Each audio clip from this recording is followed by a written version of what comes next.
Welcome to another episode of ComSpeak. This episode has with us a very interesting guest. He's interesting because when the ComSpeak idea was born, we reached out to Vineet Handa of Kaizzen Communications to share that this is an idea that needs support. And he was the first person to raise his hand and said, yes, by all means, go ahead and do this. And I'll make sure I'm the wind beneath your wings. And we said one of the episodes, we want to talk to Vineet Handa himself and get to know more about this person behind the brand Kaizzen Communications. Thank you for joining us, Vineet, and we look forward to this interesting interactive session in the next few minutes. Thanks, Amith, for having me here as a guest. And I'm sure it has nothing to do with me being partner here. Not at all. And I'll tell you, you raised a very interesting point. I personally felt that the people who are the strategists behind talking and suggesting people creating those campaigns are never come out. And especially in PR, advertising, these guys are gurus. PR people are always behind the scenes.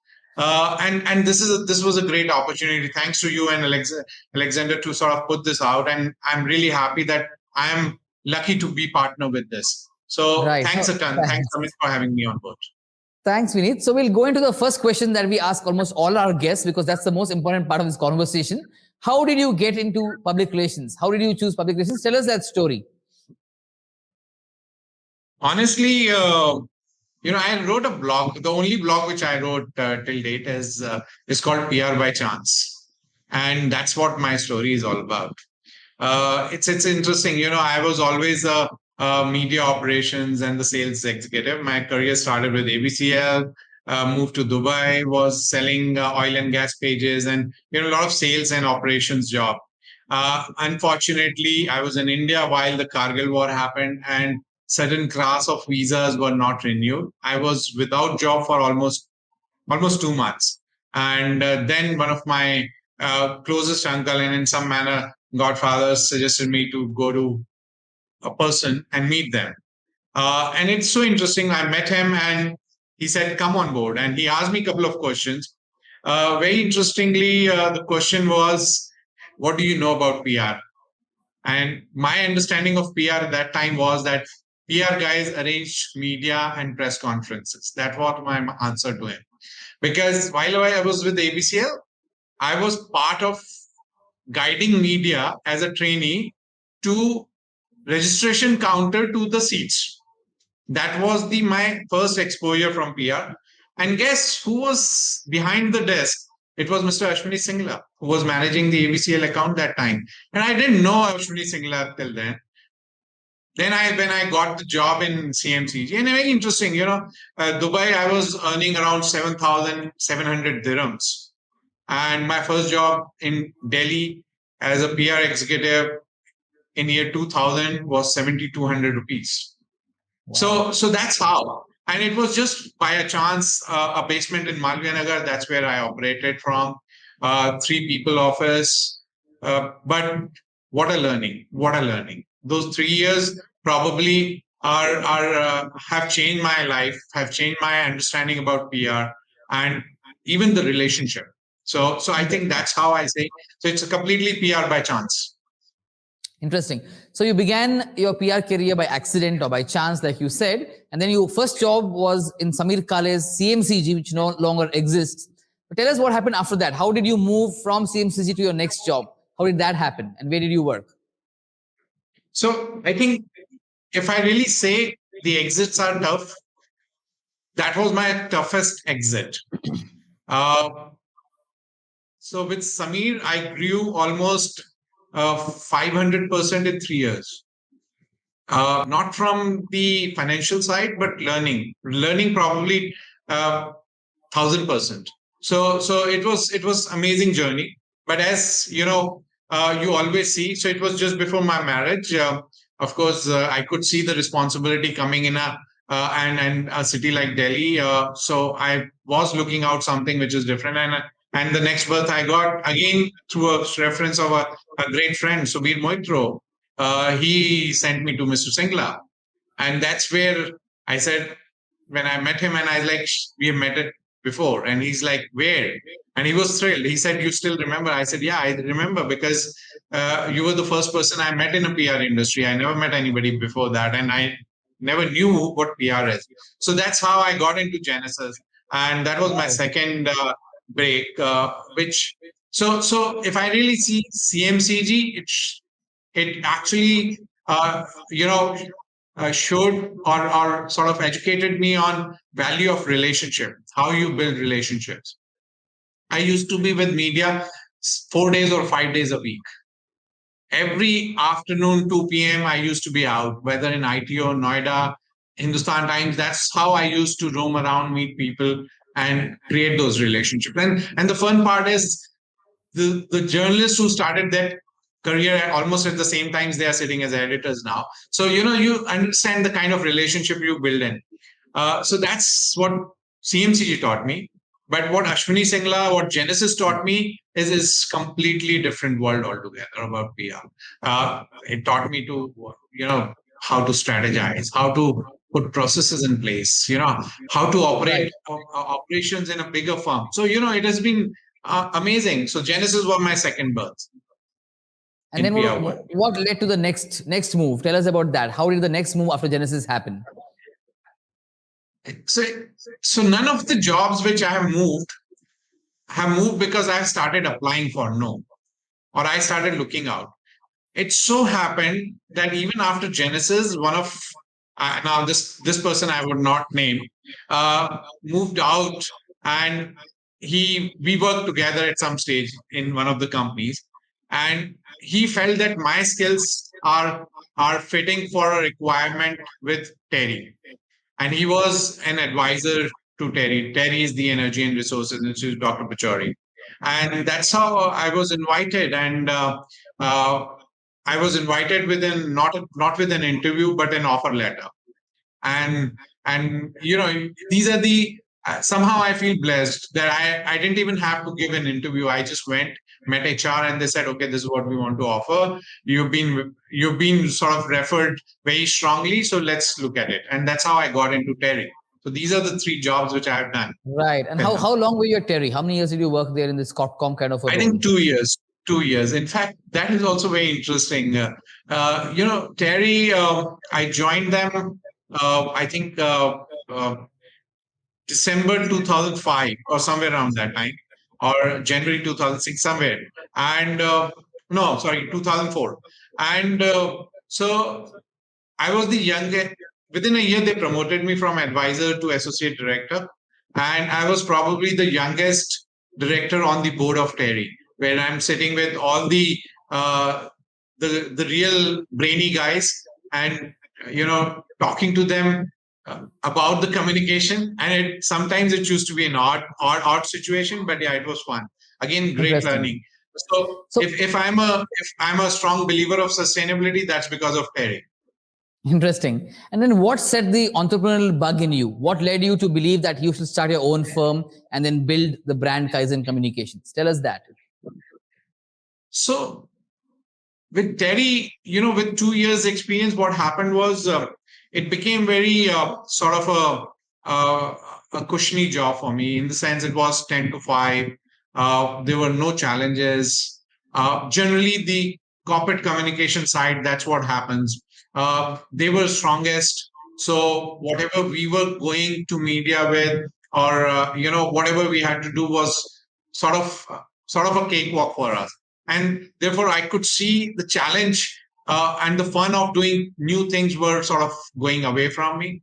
And that's the time when, again, few of my ex bosses, ex friends who moved to different communications positions, they started sort of asking me about help, suggest us this policy, or suggest us how we can move this plan, and things like those.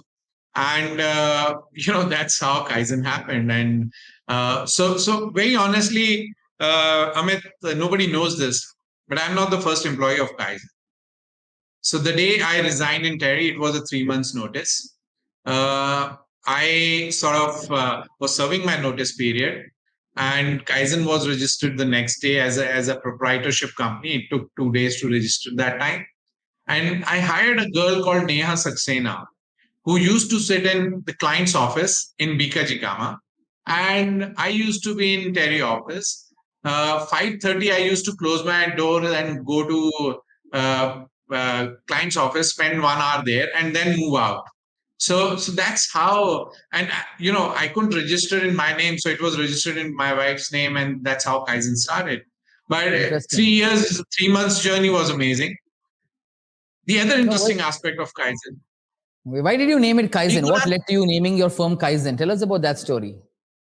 so the one interesting part, Kaizen's first payment from a client came before even the account was opened. So that's another story. But yeah, sometimes you feel that you're blessed, and I think that's what happened in at least with me. Kaizen was, when we were looking at the names, there were a lot of Indian names already in place, and there was always, I think, I don't want to demean the MBA or any other thing, but probably the only thing which I have, two things which we have used maximum from our MBA education. One is the SWOT analysis, and the second is Kaizen. That's what I learned in Total Quality, and I said, okay, this sounds good, and and that's how the Kaizen happened. No, interesting. Thanks for this history of your career journey, which is interesting to know. I'm going to move to another aspect of our conversations. I'm going to talk for a few moments about campaigns. Campaigns you worked on, campaigns you did not work on, campaigns you liked. A couple of questions on those to start with. Name one communication campaign you wish you had worked on. It was not a campaign you worked on, but you admired it, seen it from a distance in your 20-year career. Which is that one campaign that stands out for you, that our viewers will watch and say, wow, this is a campaign I should read more about, learn more about, and enhance my skills in public relations. So name one campaign you did not work on, but you admire. So, one campaign probably doesn't fit the category which you're really asking for, but a campaign which I'm really thinking, which I wish I could have worked on and could have done things a little differently, is this whole Maggie crisis. Okay. It has been talked about, and I'll tell you interestingly, and again, I'm not demeaning, or don't want to upset anybody who's were part of it. It's easier to speak from an outsider versus when you are in the system and what kind of challenges you face. But I felt that is something which is I would have really loved to work closely and handle that crisis situation. What would you have done differently And on the Nestle Maggie crisis? What would you have done differently? Tell us two or three things you would have done differently for the Maggie brand. So I think when we speak to media, and my source of complete information is media, what media maximum complained about that first week of the crisis, there was no proactive communication from the company. And when I dealt further in this, I realized the reason for no proactive communication was essentially because there were no strong actions taken inside. Everybody was still trying to sort of find out stuff and things like those. So I think that's what was the challenge. And yeah, so I think that's something which I would have definitely looked into, and that's what I personally feel are the biggest, you know, probably salvations or solutions rather to handle a crisis situation. Interesting. So similarly, you talked of a campaign you did not work on. Tell us one campaign that you worked on in your 20-year working in PR that did not achieve desired results. It was a great campaign. You believed in it, but it fell flat. So people listening to this can learn how not to do a campaign or what should be done to keep a campaign. So in order, tell us about one campaign that did not work out the way you wanted it to work out for the results to be achieved. So honestly, internally, my team says that I'm never satisfied from the results. And therefore, almost all the campaigns come in the same category. But honestly, if I really go back and say my worst ever campaign in my career, this is probably a few years back, and I have never seen a failure like that before. DHL was one of our clients, and they launched something called a jumbo pack. And we were excited because jumbo pack was never happened, and this was more towards a B2C kind of a campaign where they wanted consumer to say, "Oh, guys, you can now send instead of just documents and things like you can use jumbo packs here and this and that." You send a jumbo, you So send an elephant from one place to another. yeah, No, true, and that's the theme which we took. We got in our press conference, just imagine DHL spokesperson coming on elephant and carrying those jumbo I see. packs with them. I This see. was the Interesting. intercontinental Barakhamba Road, and you won't believe how many media welcomed them. Only four. Wow. I see. There was Maybe they were scared some of issue at elephants. that day. Maybe. Yeah, God knows. Elephant's supposed to be lucky. You say you go out and you get to see elephant. It's lucky, but I can't forget that afternoon for me. I see. And I I see. always, I always feel, and I think, is that something which we could have done differently? I don't think so. So sometimes there are these bad days which are bad days, and I think one of those things, one of those that was one of those days. But otherwise, if you really look at the campaigns, from a campaigns point of view, I think nowadays we don't get campaigns which used to be earlier. Like, you live with certain campaigns. Steel bhi hum banate hain, right? That Tata Steel campaign. It's sort of, it's like you live with that throughout your life. Whenever you think about steel, you think about Tata. So, these are the campaigns which you sort of relish for the life. Even if we look at, Jab Bhi Roshni Deta Bajaj, and there are so many campaigns you've sort of grown up, which sort Right. of are Right. lived with you. So I think that's something which I miss. Even now, even you look at that the Pepsi campaign, whether it's nothing official about it, or the other one, uh, uh, that AHA one. Sorry, but yeah, there have been some Got you. really great Got campaigns. you. Now we sort of miss it. Yeah. No, fair enough. You've been a very, very strong proponent of solid media relations, and that's been your driving force for the last 15, 20 years. How do you see media relations evolving in the next 3 to 5 years, given two things are happening? One is too many PR firms are emerging. A lot of journalists are getting tired of PR people barraging them with various things that they kind of don't like. So what do you see? And this entire lockdown has stopped people from being able to do the traditional media rounds, meeting journalists in a media office. So how do you see in the next 3, 4 years media relations evolving in the way it should evolve in the next 3, 4 years? So, uh, you know, uh, so we do something called a Friday talk at our office, and we invite a lot of senior journalists. And one of the previous talks where he spoke about desk journalism, that now the journalism has changed what it was, and now it's about desk journalism. And the media relation is changing not because PR wants it to be changed, because media has changed. And I think that's where it is coming from. But I can tell you one thing, that however the media landscape changes, the basic core of media relations still remains same. And that will help you when you need them the most. Today, what we are doing is more press release PR, right?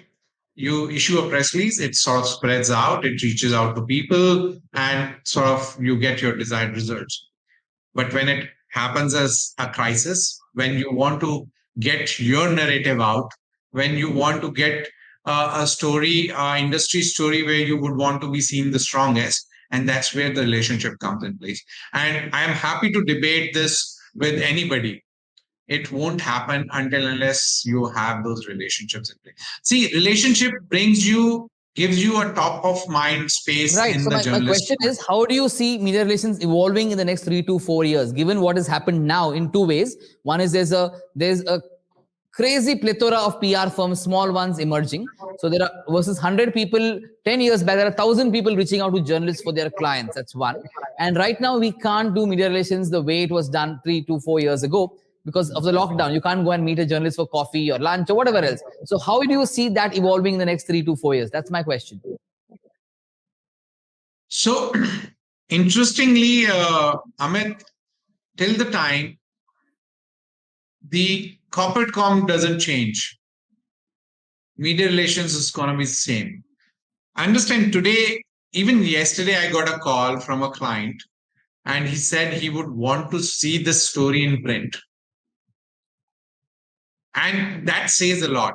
So, honestly, if you really ask me, there are two parallel tracks. One track when the companies who want the stories anyways, they just want a presence that goes on. But then there are people, there are companies who would want to be seen themselves in a strategic story, in a strategic manner, in a strategic paper, at a strategic location. That's where the media relation comes in, and that's not Interesting. going to change. That's not going to Interesting. change. Okay. No, thanks for that insight and sharing the thought as well. I'm going to now digress a moment or If I two. can, sorry, if I Sure, can sure. put Go on. you a percentage, I still feel 50% of our clients still want stories to be in print. And if That's it's not bad actually. 50% ours, 5, 10 years back, yeah, 100% of your clients would want it in print. So 50% means a long journey has been made. It will change in the made, next few yeah. years and become 20% maybe. Yeah. True. So next 3, 4 years, I feel, and probably once the things open up, we are still in a stage of lockdown. We are still in a stage of where media is still not coming in. Even if it opens up to 60, 70%, I think things will start moving in a different direction. Right. Fair enough. I'm going to ask you a question. I'm digressing from your role as Kaizen's founder and CEO. You also are the chair for the Delhi chapter of PRCAI. What are your vision or plans that you have as the Delhi chapter chair for PRCI in the next 1.5 year of your term? What are 2 or 3 things you want to do for the Delhi chapter in whatever way you can? Tell us about that if you have thoughts there. Very interesting, and this is something which haunts me every day almost because since the time we took over and this COVID thing happened, so honestly, there's nothing which has moved. But now we are gearing up. So the two objectives which I really have put in for myself is essentially one is from the industry point of view and how we can. So North has probably the largest or second largest industry clusters. And when I'm talk about industry clusters, it's about SMEs. And I think all our markets, whether it's Jaipur, Chandigarh, Lucknow, Dehradun, and other few cities, there are a lot of people, a lot of companies who are doing some great work, but there's nobody who's ready to talk about them, and they do not understand the value of PR. And I think one of the things which I have taken is that in next 6 months at least, I would reach out to a few of these chapters of various industry association and try and build in certain properties around communication and the value of PR, the value which PR can drive. So I think that's one objective. The second objective is also to how do we sort of help the current students of a, and you know it best that the industry exposure for students you are the biggest sort of supporter of that. So I think that's another objective where we would do a lot of partnership with the institutes and reach out. So these are two of my objectives right now. If we do the industry outreach, we really see that this will give value to a lot of local or regional PR agencies. And I think that's where the change will happen. You strengthen more PR agencies in markets like Jaipur, Lucknow, Chandigarh, and that's where the results will start coming in. Well, thanks for sharing that vision you have, and I hope PRSA members in the region and elsewhere watching this episode of ComSpeak are able to relate to it and count on you to help make that better. Couple of more quick questions before we move to rapid fire and wind up this conversation. There are plenty of opportunities emerging in the world of PR with the digital age coming on us. What are the 3 or 4 opportunities you see for existing PR people, for others getting into the profession from other walks of life? What are the 3 or 4 opportunities you see in the next couple of years that will help the PR business grow more than it has in the last few months? So can I club this question with the challenges which we face? And that's Sure, what brings in absolutely. opportunities. Absolutely. So do that. I feel if you go to even Mr. Madan Bahal or a Prema Sagar or Amit Mishra, to anybody in the industry, the biggest challenge that we all are facing is the content.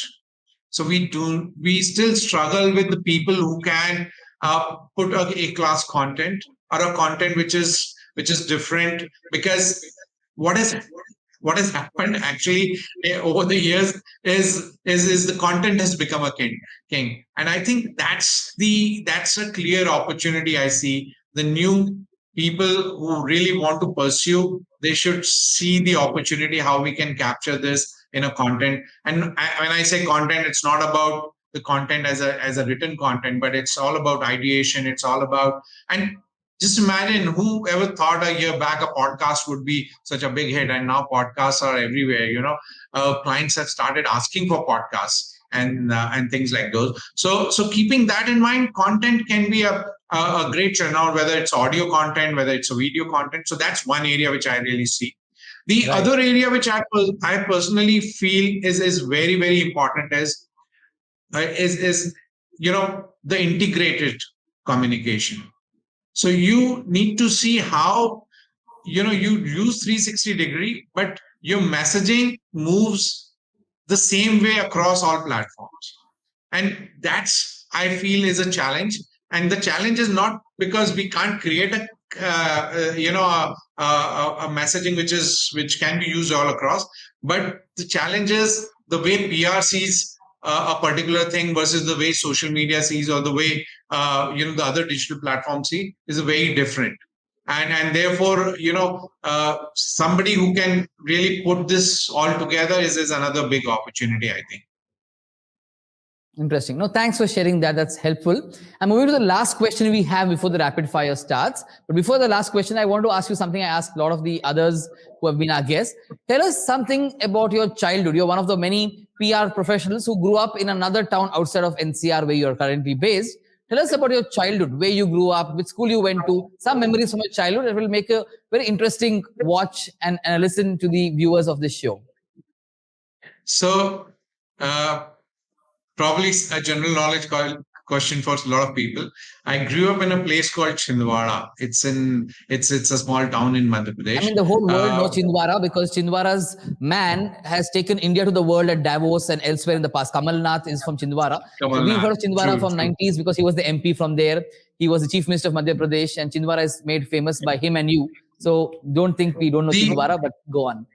The other thing which Chhindwara is known for, and again, we have always been very about this, jealous about it.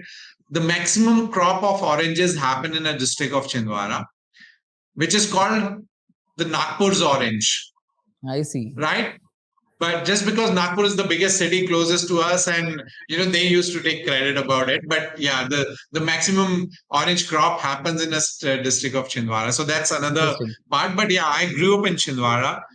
Come from a very simple middle class business family. We were timber business. We had timber business. My schooling was there in a government school. If I'm allowed to speak my school's name, I'm proud about it. Tell us your school name. We can use it for a quiz question in the future. It's called Shaskiya Adarsh Bahudeshiya Uchtar Madhyamik Shala. And if I translate it, it's Government Model Multipurpose Higher Secondary School, Chhindwara. So that's where I've studied my graduation. Till class 10th, we used to sit on those jute putties. We didn't have a desk and bench. So that's also a fun part. I don't know how many people in today's generation can relate to it, but yeah, that's the way life is. And you went to Hindi medium, right? There, your schooling was Hindi medium. Which is completely amazing. Yeah, right. And it's a very interesting journey of schooling, and then of course college as well. Studied in government PG colleges like Shaski Snatoktar Mahavidyalaya, Chhindwara, which was part of a Sagar University, Dr. Hari Singh Gaur University. So that's how my graduation and my school days were. But yeah, life changes after that. What's your one favorite memory from your childhood in Chhindwara, other than eating oranges? I was part of the whole Mandal Commission agitation, and how I ran that one night where the police was doing all the arrests around. Somehow my name figured it out because I still had that surname, which was little known in and that's how the police got me. That Handa ji ka beta was leading this particular school, and so how I was running around from from my home to my cousin's house, and then one of my uncle's house, and things like this. But it was fun. But Interesting. the best part is my family supported me that How cool. Nice. night. The last question, which I told you I'll ask after asking you about your childhood, is what is your message for young professionals getting into the world of PR? Today, there are hundreds of youngsters who want to get into PR. They don't really make the cut sometimes in their entrance test, or they have an issue with content as a concept. So, what is your message for young professionals, either at graduation level, wanting to study PR as their master's program subject, or have studied and want to get into the PR profession as freshers, trainees? What is your message for them? uh, that PR is not a quick fix. So even when you come into PR, don't look for quick gains. Learn, be there.